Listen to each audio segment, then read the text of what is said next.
Hello everyone, welcome to GK trailer. मैं Ankush, qualified Bihar sub inspector.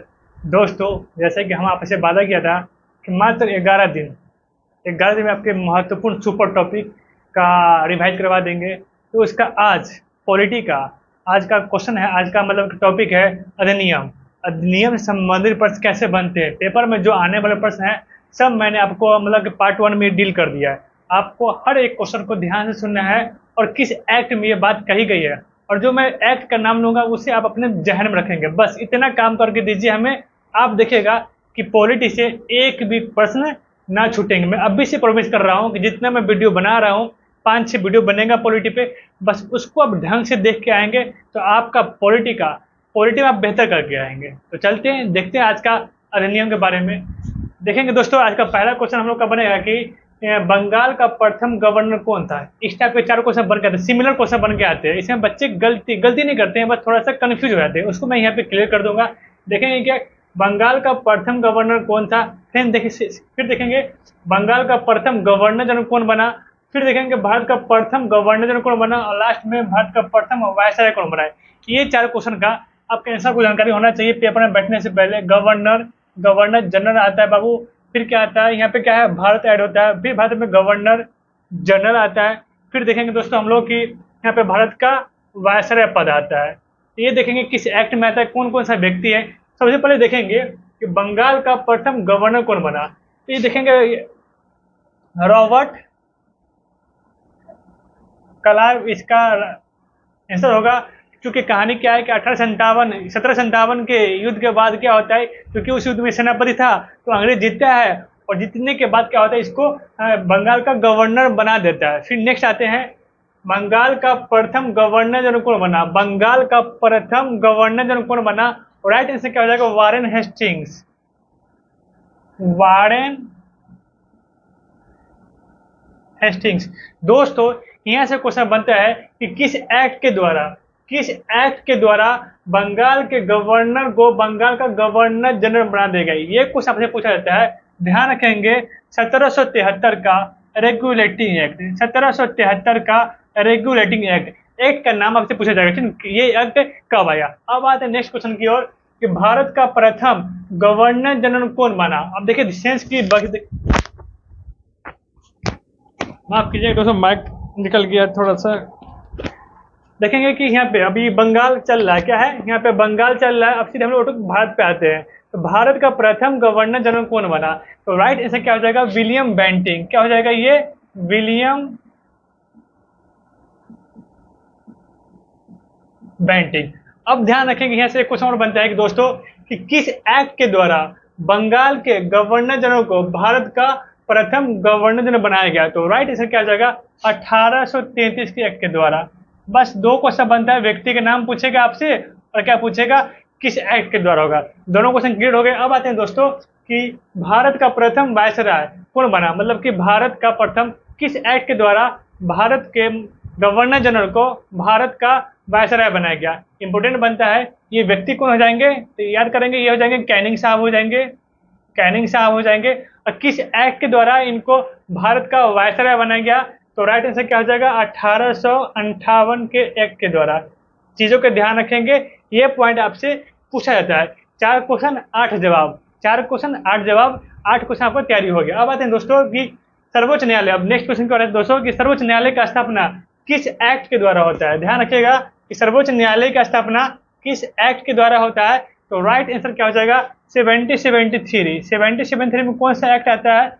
अब हम लोग सिलसिलेवार एक्ट की तरफ चलेंगे, जैसे कि 1773 से 1853 तक के जितने भी एक्ट आएगा संबंधित क्वेश्चन है, सिलसिलेवार से चलेंगे। तो पहला क्वेश्चन क्या बना है, सर्वोच्च न्यायालय का स्थापना किस एक्ट के द्वारा हुआ, तो 1773 के एक्ट के द्वारा हुआ। स्थापना कब होता है, वो इस सर्वोच्च न्यायालय का ये क्वेश्चन बनता है पेपर में, सर्वोच्च न्यायालय का स्थापना कब होता है, 1774 में, 1774 में स्थापना होता है। एक्ट पूछेगा तो 1773 का रेगुलेटिंग एक्ट। इस एक्ट को एक अन्य नाम जानते हैं, रेगुलेटिंग एक्ट जानते हैं, रेगुलेटिंग एक्ट के नाम से भी जानते हैं। ध्यान रखिएगा स्थापना कब होता है, 1774 में। एक क्वेश्चन और बनते हैं यहाँ से कि सर्वोच्च न्यायालय का प्रथम मुख्य न्यायाधीश कौन था, तो याद रखिएगा सर एलिजा इम्पे। क्या होता है, सर एलिजा इम्पे, इनका नाम ध्यान रखेंगे, ठीक है, सर एलिजा इम्पे। बाकी इसके अन्य न्यायाधीश भी आते हैं, क्वेश्चन बनते नहीं है, बताने की जरूरत भी नहीं पड़ेगी। अब आते हैं दोस्तों कि कर्मचारी को निजी व्यापार, उपहार एवं रिश्वत पर प्रतिबंध किस एक्ट में लगा। ध्यान रखिएगा, ये भी 1773 एक्ट में।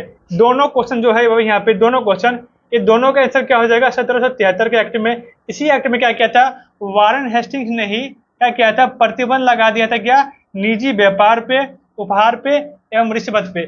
चीजों को ध्यान रखेंगे, 1773 से 3 क्वेश्चन बन गया। एक आपको यहाँ दिख गया कि निजी व्यापार, उपहार एवं रिश्वत पर प्रतिबंध किस एक्ट के द्वारा, 1773 एक्ट के द्वारा। कौन सा, गवर्नर जनरल, आपको पता है कि वारेन हेस्टिंग कब आता है, 1772 से 1786। तो इन्होंने ही इस पर प्रतिबंध लगा दिया था। नेक्स्ट क्वेश्चन देखते हैं दोस्तों कि सर्वोच्च न्यायालय का स्थापना किस एक्ट के द्वारा हुआ है। तो ये भी हुआ 1773 के एक्ट द्वारा। कब हुआ, तो 1774 में इसका स्थापना होता है। चीजों को पॉइंट क्लियर हो गया हम लोग का, 73 क्लियर हो गया। अब आते हैं बाबू 20 साल बाद कौन सा एक्ट आता है। हमेशा हमेशा 20 साल बाद एक एक्ट देखा गया है। चीजों को देखिएगा कि कोई भी एक्ट का जीवन काल 20 साल का होता था। कब तक, 1857 से पर जितना भी एक्ट आया है उसका जीवन काल 20 साल देखा गया। अब क्या आता है, 1773 में 20 जुड़ेगा 1793। अब किस एक्ट में ब्रिटिश कर्मचारियों को वेतन भारतीय राजस्व से देने शुरू किया गया। ध्यान रखिएगा, देना शुरू किया गया किस एक्ट के द्वारा। क्वेश्चन ये बन के आते हैं, जो कर्मचारी है, कर्मचारी को वेतन, इस पे ध्यान रखिएगा। वेतन का जब बात हो तो 1793 एक्ट कौन है वो, 1793 के एक्ट द्वारा। इस एक्ट से एक ही क्वेश्चन बनेगा, वेतन भारतीय राजस्व किसको मिला है, तो ब्रिटिश कर्मचारियों का वेतन भारतीय राजस्व से देना शुरू हो गया। ये पॉइंट क्लियर रखिएगा। अब दोस्तों इस पे आते हैं कि किस एक्ट में ईस्ट इंडिया कंपनी का व्यापारी एकाधिकार। अभी जो 3 क्वेश्चन है ना आपके पेपर में आते रहते हैं, तो इसको ध्यान रखेंगे। सबसे पहले देखेंगे दोस्तों ये तीनों एक्ट कौन है, तीनों एक्ट का नाम क्या है, तो 1813 एक्ट का क्वेश्चन है, इसको ध्यान रखिएगा। 1813 का एक्ट का क्वेश्चन ध्यान रखिएगा। अब देखिएगा क्या क्वेश्चन बन के आता है कि किस एक्ट में ईस्ट इंडिया कंपनी का व्यापारी एकाधिकार आंशिक रूप से छीन लिया गया। कहने का मतलब हो गया कि आंशिक रूप से, ये चीज ध्यान रखिए, ये शब्द देखिएगा 1813 में आंशिक आता है, जबकि देखिएगा 1833 में बताऊंगा कि पूर्णता बोल देगा, ठीक है, पूर्णता 2 शब्द मिलेगा आपको, ठीक है, 2 शब्द मिलेगा। एक आंशिक रूप से बोला है, एक पूर्णता बोला है। पूर्णता कब आएगा, नेक्स्ट 20 साल को आता है 1833 एक्ट में। इसको देखेंगे बाबू, इसमें क्या होता है, आंशिक करने का मतलब क्या हो गया कि चीन कंट्री जो है ना वो और चाय हो गया, ये 2 चीजें ध्यान रखेंगे। ये 2 चीजों को छोड़कर बाकी जितने भी एकाधिकार था उसे ईस्ट इंडिया कंपनी से छीन लिया गया था। मतलब क्या हो, छीनने का मतलब क्या हो गया कि अब वो व्यापार अब ईस्ट इंडिया कंपनी ना करके और भी कई कंपनी कर सकते हैं। ध्यान रखिएगा कि चीन चाय बाबू इसको समाप्त नहीं किया गया था, बाकी एकाधिकार छीन लिया गया था। नेक्स्ट देखते हैं कि किस एक्ट के तहत शिक्षा के लिए 1 लाख रुपया आया था। ध्यान रखिएगा, भारतीयों की शिक्षा के लिए 1 लाख रुपया किस एक्ट के तहत आया था, तो 1813 एक्ट के तहत आया था। फिर देखेंगे बाबू दोस्तों कि किस एक्ट में ईसाई मिशनरी को भारत में आने की अनुमति मिली। मात्र 3 क्वेश्चन 1813 से ध्यान रखिएगा। पहला क्वेश्चन क्या था, आंशिक रूप से व्यापारिक एकाधिकार छीन लिया गया, ये ध्यान रखेंगे। उसके बाद ध्यान रखेंगे कि ईसाई मिशनरियों को भारत में आने की अनुमति किस एक्ट में मिला, ये ध्यान रखेंगे। फिर ध्यान रखेंगे दोस्तों हम लोग कि भारतीयों की शिक्षा के लिए 1 लाख रुपया ब्रिटिश से आना शुरू हो गया किस एक्ट में, 1813 में। महत्वपूर्ण बनते हैं क्वेश्चन। पिछले बार का बीपीएससी दरोगा में, बीपीएससी दरोगा में ये क्वेश्चन पूछा गया था।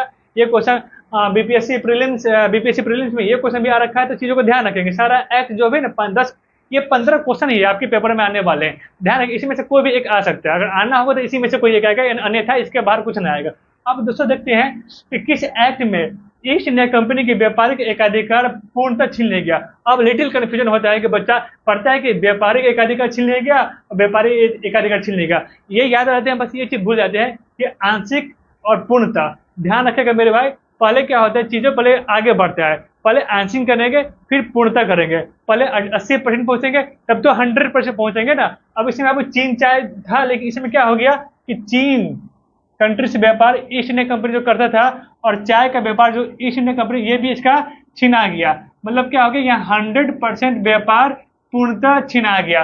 क्लियर है पॉइंट, 100% व्यापारिक एकाधिकार ईस्ट इंडिया कंपनी का, किस कंपनी का, ईस्ट इंडिया कंपनी का पूर्णतः छीना गया। अब कोई भी कंपनी किसी से भी व्यापार कर सकता है। चीजें क्लियर है, आगे चलते हैं। बंगाल के गवर्नर जनरल को भारत का गवर्नर जनरल कहने लगा किस एक्ट। अब देखो, अब बंगाल में जो था, अब हम लोग देखे थे कि बंगाल का प्रथम गवर्नर जनरल कौन बना, तो वारेन हेस्टिंग बना किस एक्ट के तहत, 1773 एक्ट के तहत। अब यहाँ पे देखेंगे कि बंगाल के गवर्नर जनरल भारत का गवर्नर जनरल कहने लगा किस एक्ट के तहत। बाबू दोस्तों यहाँ देखेंगे, यहाँ से चलेगा 1833 चलेगा।